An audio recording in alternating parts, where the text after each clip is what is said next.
Folks, JD Vance has exposed something today over on Steve Bannon's show, and I figured I would share it with y'all. Full clip is 17 minutes long. I'll leave you a link in the description below to the full article if you want to read it. And in the article is the full 17-minute clip if you want to watch the whole thing. Now, I'm going to edit it down to some of the best parts of it as far as information being disclosed, things that definitely need to be heard today. We've got not just rhinos, but we've got rhinos, Republicans, and Democrats all praying for more money for Ukraine, and they're willing to do whatever it takes to get it. And they want to get it in not just again, they want to do it in perpetuity. They want to be able to force the country to be locked in with this Ukraine funding packages that gives Ukraine funding for the next several years. And they know we're possibly going to have a different president, and so they're trying to finagle a way to do that. And they're also, the Democrats are also, and the Republicans that don't like Trump, the rhinos, are using these crappy Ukraine package attempts through the bills to push them through the Senate and going to try to push them through the House. Whether they pass or not, it's an attempt to try to say it's all Trump's fault. The Republicans can't get their crap together because we can't get nothing done to help the border because of Ukraine, blah, blah, blah. Can't get the Ukraine funding. This is all about making Trump and the Republicans look in disarray. I don't believe it's going to work. Most of the country knows what's going on. Most people are starting to pay attention. Most people, whether they pay attention to politics or not, know that they won't be voting for Joe Biden. I've even seen that actor Michael Rappaport, who really was a Trump hater, really, really bad, come out in the last couple of days and apologize and say he was wrong. He had heard so many statements about Trump that were edited, and so he believed what he was hearing on his CNN television, his MSNBC news. And so that's actually a good thing. He's just one person, but makes a huge difference when somebody that has any kind of influence at all wakes up and is able to admit they're wrong and bring the people that listen to them into the fold by saying, look, I screwed up. I was wrong. Maybe you need to take your advice from somebody else, or maybe you need to rethink the things I've said. That's always a good thing. But let's go ahead and get back into this. JD Vance explains a lot about what's going on with the rhinos. They're not only trying to make Trump look bad over these spending packages, trying to blame him for every time it gets canceled in one chamber or another. Any of these wild attempts to blow money in Europe at that huge laundromat in the Ukraine. But they also have a plan to push this through with legislation on it that says that you can't stop it. If you do, it's an impeachable offense. Never heard of no such thing like that, but we'll listen to JD Vance break it down for us.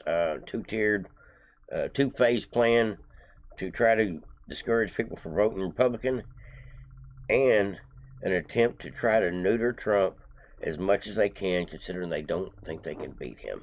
They're going to try to do it by preventing Trump from being able to have full control of his military. They're going to try to prevent him from closing the border. You watch. With legal action. And they're also going to try to do everything they can to make him look bad. Maybe even throw some more legal cases at him. But they're definitely actively right now working to limit his power. Supposing he does become number 47. Okay, folks, let's go ahead and get into this video. Very interesting stuff, a little discouraging. Don't know what to do about it yet, but I'm glad JD Vance is putting it out there. He has sent a letter to everyone in Congress explaining to them what's going on behind the scenes, exposing the Mitch McConnell types.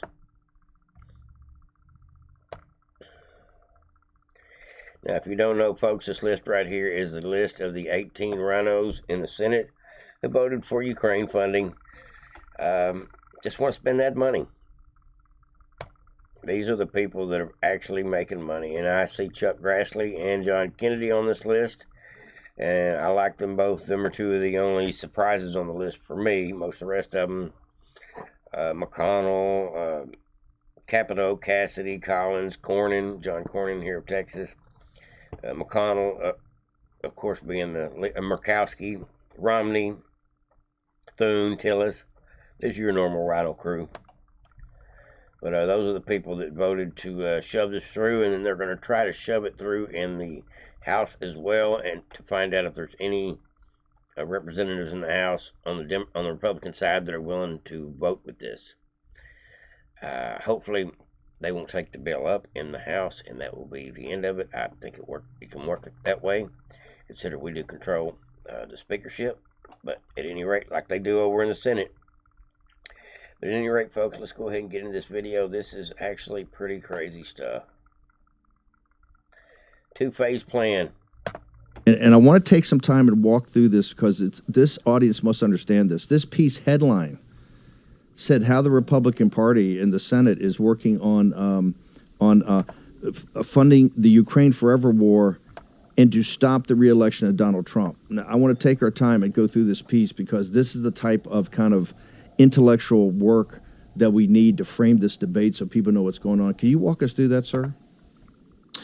Yeah, Steve. So first of all, just think about this in two phases, and we'll walk through each. There's the political phase to prevent Donald Trump from being elected president. And then there's sort of an insurance policy phase where even if he is president, this bill contains wording that would effectively make it illegal for him to discharge his campaign promises as president. But let's start with the political dynamic here. Steve, you saw this play out over the last 2 weeks. So McConnell and a few other Republican leaders come out and say, we've got this great piece of bipartisan policy, when in reality, the bipartisan border policy, as we've talked about, was a disaster. So step two is then to say, well, we can't advance this great piece of policy. Why can't we advance this policy? Because of Donald Trump, because of the MAGA Republicans in the House, and because of their allies in the Senate. So you do this two-step where you say that Democrats have done a great job on policy, and then you immediately turn around and say it's Donald Trump's fault that this great policy is not passing. And why are they doing this, Steve? They're doing it to apply as much political pressure as possible to House Republicans to get in line and support this Ukraine funding. And importantly, the fight is not even close to over. So you're going to have a fight over the government funding deadline, which will involve whether we fund Ukraine in part. You're going to have this talk of a discharge petition, effectively where a few Republicans give control of the House floor to Hakeem Jeffries, the Democratic leader in the House, to try to pass more Ukraine funding. There's going to be an omnibus package where I'm sure Ukraine funding will be on the docket. And the point is that the establishment's obsession with funding Ukraine will force them to throw Donald Trump under the bus again and again and again. This will be a nonstop rinse and repeat news cycle where every time the Republican Party gets close to standing on principle and beating back $61 billion of Ukraine funding, you will have the Republican establishment singing the praises of Democrats and then attacking our nominee. And of course, as we get deeper and deeper into the spring and summer, Steve, the political cost is going to be greater and greater. You know this as well as anybody, but there will be advertisements run against Donald Trump in swing states that say, look, even some Senate Republicans are saying this was great policy, but Donald Trump killed it. We know voters are really worried about the chaos of the Biden administration, especially on the world stage. They will run advertisements saying we had a solution to the chaos, but then Donald Trump and the MAGA Republicans killed it. You see the narrative here, folks, they're going to play. I said this when this thing come out. I said there's no way this thing will pass. Why are they trying to push it out there knowing that didn't have enough support to make it work?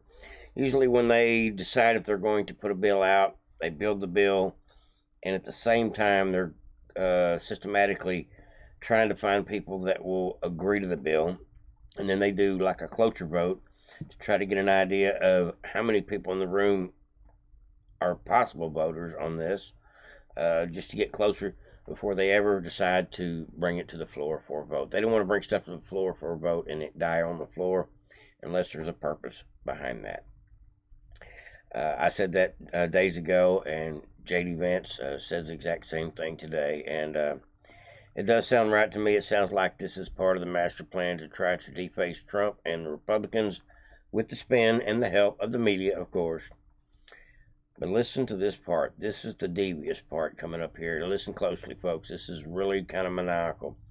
This is Mitch McConnell, Chuck Schumer, and the cretins at the top in the Senate trying to find a way to steal Trump's power while he becomes president and prevent him from being able to stop funding to places like Ukraine in this particular package.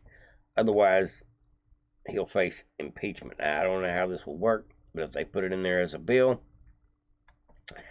and get it passed through, I don't know how. I can honestly say I don't know how that would work at this point. I don't think it's ever been done before. This will be unprecedented garbage. But we are at this point that they're going to try it. No doubt about it, folks. Check it out.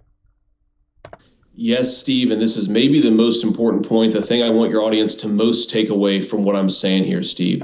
In the Ukraine First funding bill, there is funding that is mandatory through 2026. Of course, if Trump wins, as I hope he will, he's going to be president on January of 2025. So what happens if Donald Trump decides to force Ukraine to go to the negotiating table? What if he releases some of the money, but not all of the money? What if he decides to do what a president has to do, which is conduct diplomacy? Steve, you heard it here first. They will impeach him under this legislation that may very well pass tonight out of the United States Senate. I cannot repeat this enough. The Washington Post has already reported that the purpose of the legislation is to control Donald Trump. So what they're trying to do is create a dynamic where if Trump follows his own campaign promises, Steve, they're going to say it's illegal and we have to impeach you. It's maybe reason number one why we've got to kill this legislation.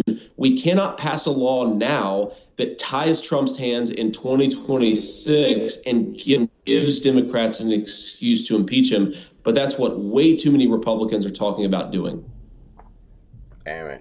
Senator, we're going to be, so it's tonight, and a big vote tonight. I think so, maybe even roll over to tomorrow. So we'll be manning the ramparts. I understand you have to go. Social media to follow you and to follow all this breaking news about this Ukraine bill. Where do we go, sir? I'm JD Vance 1 on X, and I'm sort of on all the social media platforms from Getter, Truth, Social. JD Vance is a great patriot. I think he's a great senator. I think he calls it balls and strikes. I think he is really a America First conservative, and I'm glad to see he took the extra step to try to put this out there, including sending a letter to all the other everybody else in Congress, as to what is going on and why it's going on, and what we need to do to prevent this from happening, because this is a sad situation. If they don't think they can beat Trump with just the slander, they're going to try to prevent him from actually doing his job once he's president. I think they think there's no way to beat him at this point. They're going to try. They're going to do everything they know how. But if it's still not enough, they want to have a backup plan to neuter his power. Of course, that's a socialist for you. Like, subscribe, and share to Vote Patriots. Everybody have a great day. I decided I'd bring you this, a little discouraging information, but I'm glad to see it getting exposed. Over and out, everybody.